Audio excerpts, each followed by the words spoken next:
नमस्कार मित्रांनो, स्प्रिंकलरचं पाणी चालू आहे सोयाबीनला. पाठीमागं पण आपण टाकला होता एक व्हिडिओ.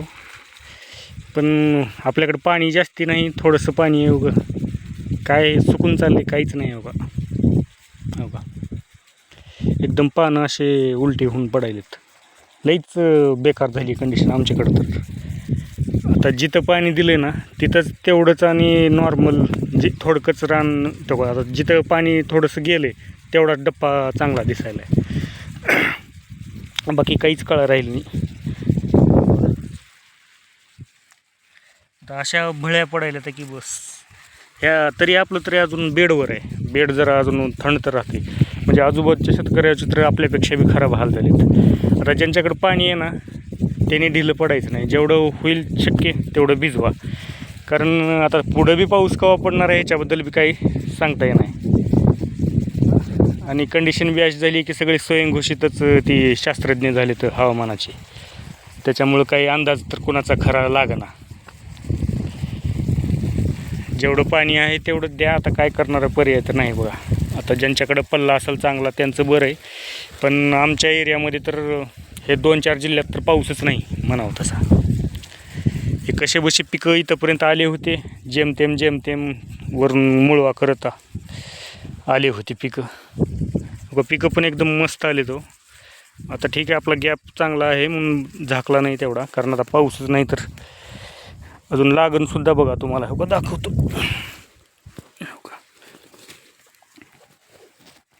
एकदम बुडापासून आहे. म्हणजे आता हे बुडातलं काही टिकल असं वाटणं गेले. त्याच्या खाली पण लागत असते तेव्हा बघा. शेंगा पण आहेत आणि फुलं पण सुटायली तेव्हा. म्हणजे शेंगा तर सुटल्यात, थोडेफार फुलं राहिलेली बघा.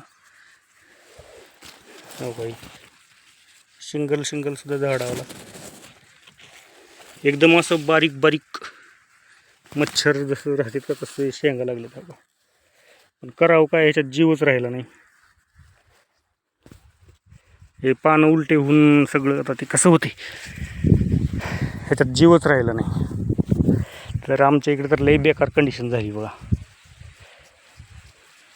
आपलं 2 तास स्प्रिंकलर चालले एका दिवसाला. 2 तास किती भिजणार आहे रान तुम्हीच सांगा.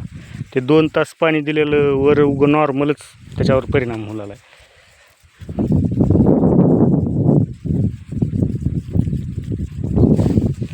आपण तर सगळं पद्धतशीर नियोजन लावून केलेलं आहे. पण काय करणार आता, निसर्गच कोपल्यास माणसाचं काय चालणार आहे.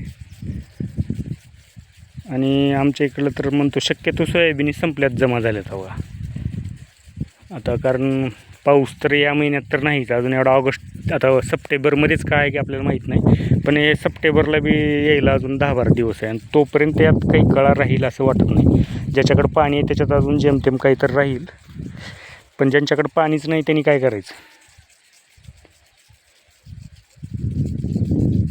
अवघड आहे परिस्थिती. सोयाबीन येत नाही का, रट्ट होऊन चालेल आता. काही आपण एक पाठीमागं फवारणी घेतली होती, याच्यावर मवा वगैरे पडला होता. ही मव्यामुळेच पानं झालेली होती. पण मवा मेला आहे बरं का. आणि आमच्या इकडं तर आता काय झालं माहिती आहे का, लोक शेताकडे सुद्धा यायचं सोडून दिले. तर अहो त्या शेतात येऊन करणार आहेत काय? ज्याच्याकडे पाणीच नाही त्यांनी येणार आहेत कशाला सांगा. त्या सोयाबीनकडे बघूच वाटणार तर मग कशाला शेतकरी जातोय शेतात. आपले जनावरं कुठं तर चारत फिरायलेत. लय अवघड झालं. निसर्गानं बी आहे ना माणसाची एवढी बी म्हणजे हाल करू नये. हाल तर सगळ्यात आधी शेतकऱ्याचीच होते. तर दुसऱ्या कोणाला बी काही घंटा वाकडं होत नाही. आणि तुम्हाला एक गोष्ट सांगू का, कधी असं वाटतं झालं ना 4 वर्ष पाऊसच पडू नये असं वाटते. मग ह्या सगळ्या बाकीच्यांना समजते अन्नाची किंमत किती आहे. ज्यानं अन्न पिकवतं आहे त्याची किंमत काय त्याच वेळेस कळते. जसं कोरोना पिरियडमध्ये झालं होतं ना, यांनी काय पैसे खाणार आहेत काय पुन्हा. या बऱ्याच गोष्टी येतात बरं का. शेतकऱ्याची अशी हालत व्हायला बऱ्याच गोष्टी येतात. कारण जेव्हा शेतकऱ्याकडे पिकतंय ना तेव्हा त्याला पार कचरा होते त्याचा. त्याच्यात बी त्याच्या हाताला काही लागत नाही. आणि पुन्हा त्याच्यातून ही निसर्गानं असं होते 1-2 वर्षामध्ये 2 वर्ष चांगली जाते, ते एखादा वर्ष असं जाते. सगळं मागचं पुढचं सगळं बरोबर होऊन जाते. शेती सोडून तुम्ही काही धंदे करा, सगळं ओके आहे. पण शेती म्हणलं का असं अंगाला काटा यायला आहे.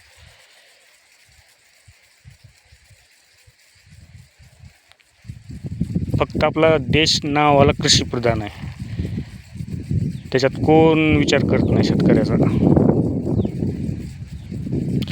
ते म्हणतात ना, आता ते शेतकऱ्यांचा राजा बळी होता, पण बळीच्या डोक्यावर पाय देणारा पण स्वतः देवच होता ना, वामन रूपात. मग त्यानंच शेतकऱ्याचा राजाला पाय देऊन मारला ना थोडक्यात.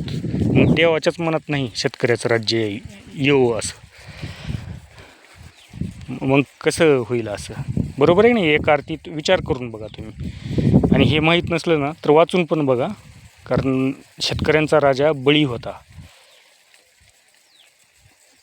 अवघड आहे. ठीक आहे, चालतंय मित्रांनो.